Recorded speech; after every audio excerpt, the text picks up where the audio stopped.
Voici les noces de Cana. On pourrait être surpris de voir Jésus participer à un mariage comme tout le monde. Surtout quand on pense qu'il est celui que Jean a désigné comme l'agneau de Dieu qui enlève le péché du monde. C'est-à-dire un homme qui n'est pas comme les autres. Mais quand même un prophète qui draine les foules.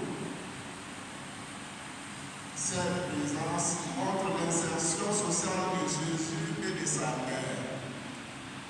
Comme toutes les personnes de leur village, ils s'intéressent à ce qui se passe autour d'eux. Mieux, ils participent aux événements sociaux.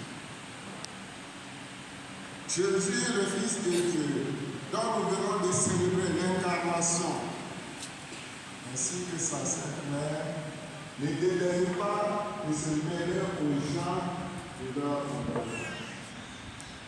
Et de voir les événements qui se passent chez les uns et chez les autres. Contrairement à certaines personnes, ils ne viennent pas les mains vides pour se contenter de consommer, mais ils apportent leur contribution. En plus de celle dont nous ne savons rien, nous avons le vin miraculé d'une quantité d'environ 600 litres dont l'Évangile parle. La présence de Jésus aux noces de Cana met en lumière le grand intérêt que Dieu porte aux réalités humaines et plus précisément au mariage. Cette institution humaine revêt une importance capitale à ses yeux. D'ailleurs, c'est ce que les pharisiens savaient quand ils sont venus lui poser la question relative à la rémunération des églises. Il verra d'ailleurs les épousailles l'image de ses relations avec son église, son épouse bien-aimée. Mais déjà, le prophète de l'Ancien Testament avait chanté ce thème pour exprimer l'amour de Yahweh pour son peuple. Ce genre littéraire trouve son esprit souverain dans le Cantique des Cantiques. Cette poésie sur l'amour d'un jeune homme et de sa dulcinée.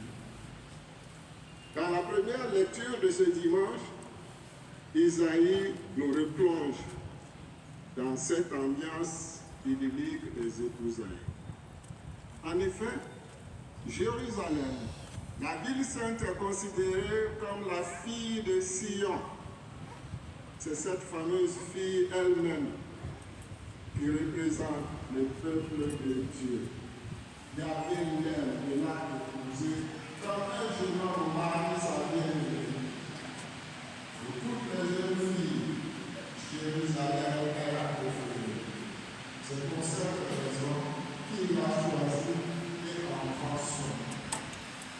Si le mariage a un grand prix aux yeux du Seigneur, c'est justement parce que toutes les réalités humaines, de toutes les réalités humaines, il est la Dieu de l'unité,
certaines vertus de sens.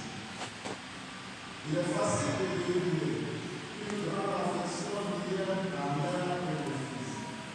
En effet, la présence de chacun de Atala dit qu'il menait des activités ensemble. D'ailleurs, quand cela se voit dans l'heure de tout d'abord au mariage, il existait une certaine complicité entre eux. C'est sans doute ce qui autorise Marie à bousculer son divin fils. Elle a réussi à amener Jésus à taper au moment de son premier miracle, pendant que son mère n'était pas encore venue. Dans l'évangile, nous voyons comment elle a forcé la main. Connaissant bien son fils Jésus, elle savait qu'il voulait bien que le fils. Sinon, comment est-ce qu'il peut faire malgré la réponse apparemment de la vie à sa mère, elle demande au gouvernement de serviteur de suivre comme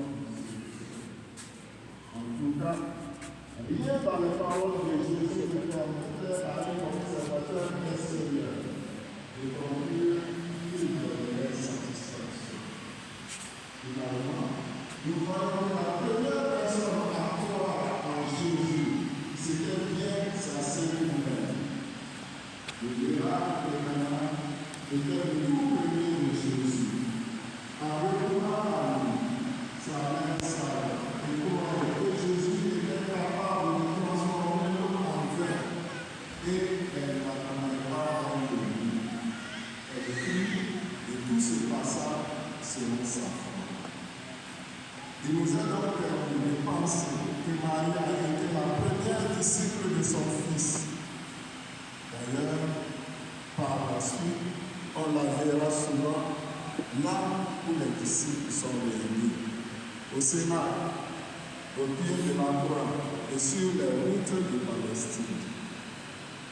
Et pour utiliser une terminologie des jeux, elle était donc la doyenne de cette femme pleine. L'attitude de Marie à Cana dévoile de façon merveilleuse ses qualités personnelles. Elle s'est montrée attentive, avisée et délicate. Pendant que la plupart des convives se goinfraient et s'enivraient, Marie, en bonne maîtresse de maison, comme si elle était chez elle, mais sans être de l'organisation, était attentive au service, au point de détecter que le vin allait manquer. En simple invité, elle a aperçu ce que le maître de cérémonie n'avait même pas soupçonné. Non seulement elle prévoit la difficulté, mais elle intervient avant qu'elle ne soit capable de dire les parents. Elle a le sens de l'anticipation. C'est ainsi qu'elle a su épargner le grand Jean-Marie de la porte devant lequel le marié pouvait sans s'en rendre compte. Ce faisant, elle fait preuve d'une véritable générosité.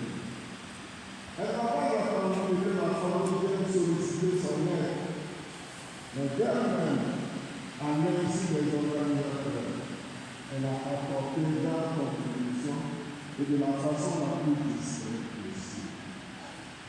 À présent, qui pourrait prétendre que son fils et elle sont venus les mains vides? Comme Jésus le dit, Dieu notre Père sait de quoi nous avons besoin avant même que nous l'exprimions. De même, Maman Marie nous montre qu'elle voit ce qui fait l'objet de notre prière avant que nous ne venions à elle. Son attitude à Cana nous permet de prendre conscience qu'elle n'intervient pas seulement avant que nous ne l'exprimions, mieux, avant que nous-mêmes nous prenions conscience de nos besoins. N'est-ce pas merveilleux d'avoir une telle mère, une telle avocate? Confions-nous alors surtout ceux qui connaissent des difficultés, afin que, comme à Ghana, elle intervienne pour eux et écarte de leur chemin les pièges en ligne. Mais si nous voulons voir les merveilles de Dieu par Marie, il faudrait que nous apprenions à être à son école. Que nous apprend-elle aujourd'hui dans cet évangile? Faites tout ce qu'il vous dira. Elle-même a su faire la volonté de Dieu. Alors, elle s'est déclarée la servante du Seigneur. À sa suite, et selon ses conseils, apprenons à faire tout ce que son Fils Jésus nous demande, chacun selon le don reçu de l'Esprit Saint. Confions-lui, notre Église famille, qui est en train de vivre un moment important de son histoire. À l'école de Maman Marie, que nous apprenions à faire fructifier les dons reçus en les mettant au service de notre diocèse, qui compte beaucoup sur chacun de ses fils et chacune de ses filles. Autour du nouvel univers, qu'avec son aide, nous évitions de les gâcher dans la vanité, l'égoïsme, la paresse et le sectarisme. Nous en ferons ainsi de notre Église cette épouse préférée et qui fait la joie du Seigneur. Sous sa maternelle protection, confions notre pasteur en fin de ministère actif. Pendant 14 ans, il a servi l'Église de Césaire dans la charge épiscopale. En bon berger, il n'a pas économisé les dons de l'esprit.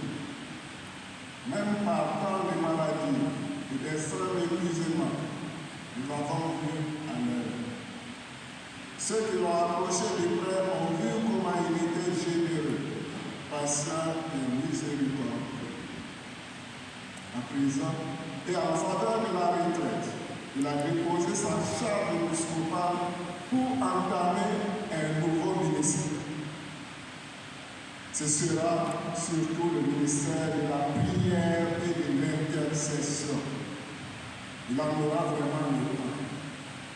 Autant dire une retraite spirituelle. Qu'il continue à porter spirituellement le diocèse qu'il aime et pour lequel il s'est beaucoup dépensé. Dans un sentiment de gratitude filiale, confions-le à la tendre et maternelle sollicitude de la Vierge Marie, qu'à sa prière, le Seigneur lui accorde une paisible retraite.